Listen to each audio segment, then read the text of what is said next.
Hello दोस्तों, स्वागत है आपका स्टडी मेल्स में। और आज हम बात करने वाले हैं बिहार दरोगा न्यू वैकेंसी के बारे में, जो कि 1799 पोस्ट आया है। उसके साथ ही आज बिहार ईएसआई का जो कि 33 पोस्ट पे वैकेंसी आया था, उसका रिजल्ट भी आज आया है। तो मैंने भी इसका एग्ज़ाम दिया था, तो ये मेरा रोल नंबर है और मेरा ये रिजल्ट है।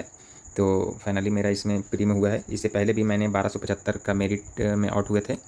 तो आज हम बात करते हैं कि सबसे पहले आज बिहार इन्फोर्समेंट सब इंस्पेक्टर का कट ऑफ क्या था और कट ऑफ कितना गया है, उसी हिसाब से आगे की रणनीति होना चाहिए कि किस रेंज में हमको तैयारी करना है। तो आज बिहार ईएसआई का कट ऑफ लगभग जनरल का 75 और ईडब्ल्यूएस का 74 के आसपास गया है। लेकिन हालांकि एग्ज़ाम के निकलने के बाद लोग बोल रहा था 80 से 85 के बीच कट ऑफ जाएगा, लेकिन ऐसा नहीं हुआ है। इसका सबसे बड़ा कारण है कि इसका करंट अफेयर बहुत टफ था। कट ऑफ का मतलब था कि इसमें फैक्चुअल बहुत था, डेट एग्जैक्टली पूछा हुआ था। और इसका दूसरा बड़ा रीज़न था कि कुछ कुछ क्वेश्चन कम से कम 10 से 11 क्वेश्चन कथन और कारण वाले थे, जो कि इसको लेंदी बनाते थे। तो हम बात करना चाहते हैं दोस्तों कि कट ऑफ पे हमको ज़्यादा ध्यान नहीं देना चाहिए अगर तैयारी करने वक्त, क्योंकि कुछ भी अगर क्वेश्चन है तो टफ़ रहता है। टफ़ सबके लिए है, टफ क्वेश्चन सबके लिए है। अगर मैं हमसे नहीं बन रहा है तो कोई और से नहीं बनेगा। शायद किसी का कुछ कुछ अच्छा रहता है तो बन जाता है, और शायद कभी कोई टफ क्वेश्चन किसी के पल्ले में चला जाता है, या 2 या 3 क्वेश्चन कोई भट्टा मारा तो उसका सही हो गया।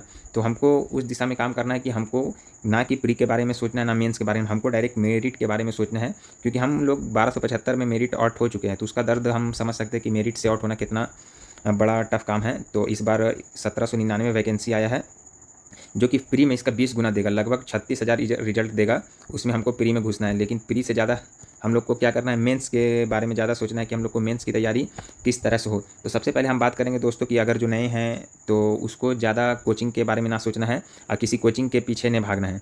खुद हम लोग 1275 में दौड़ में हम लोग 100 बंदा थे, और 100 में से एक भी बंदा नहीं था जो कि कोचिंग से पढ़ के आया हो। सब सेल्फ स्टडी से पढ़ के आया था, सब सेल्फ स्टडी से पढ़ के अपना तैयारी किया। और आज जो मेरिट आउट हुए थे, कुछ का सिलेक्शन भी हुआ है। तो हमें खुद पे विश्वास रखना है। अब जैसी वैकेंसी आया है, सब कोचिंग वाला अपना कोर्स से बेचने पे लग जाएंगे, लेकिन हमको ध्यान में देना है कि हम लोग को सेल्फ स्टडी से ही एग्ज़ाम निकलेगा, ना कि कोचिंग पे। कोचिंग जाने से देखिए, एक तो है कि कोचिंग में जाने से 2-3 घंटा या 2 घंटा रख लीजिए कि ट्रैवलिंग में हमको लग जाएगा।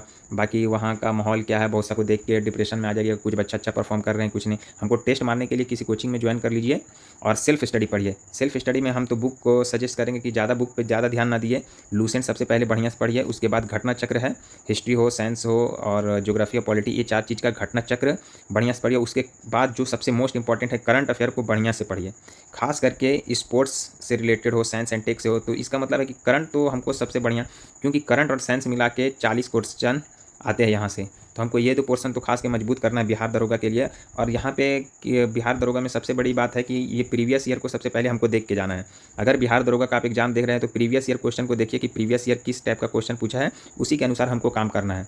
और डेली कम से कम जिस लाइन में आप घुसे हैं, कम से कम एक मॉक टेस्ट डेली आप मारिए। मॉक टेस्ट से क्या होगा कि पता चलेगा कि आप कहाँ पे लैग कर रहे हैं, आपका कहाँ कौन पोर्शन मजबूत है, कौन पोर्शन कमज़ोर है। और मॉक देने से क्या होता है, मॉक मारने से कि पता चलता है कि निर्णय लेने की क्षमता है। अगर किसी में हम तुक्का मार रहे हैं तो कौन सा बेहतर हम तुक्का मार सकते हैं, तो इससे पता हो चलता है। बहुत सारे लोग तैयारी तो कर रहे हैं, सही दिशा में कर रहे हैं, अच्छा से पढ़ रहे हैं, लेकिन मॉक नहीं मारते, रेगुलरिटी मॉक नहीं रहता है। और कभी कभी सोचते हैं कि अगला दिन पढ़ेंगे तो मॉक मारेंगे, तो नहीं है। मेरा सजेशन है कि आप लोग मॉक लगाइए, जितना भी पढ़िए मगर मॉक लगाइए और अपने आप को कंपेयर कीजिए कि हम कहाँ हैं, और पता तो चल ही जाएगा कि किस टाइप का क्वेश्चन है, कहाँ से क्वेश्चन बन रहा है। तो उस हिसाब से अपने तैयारी को दिशा देंगे।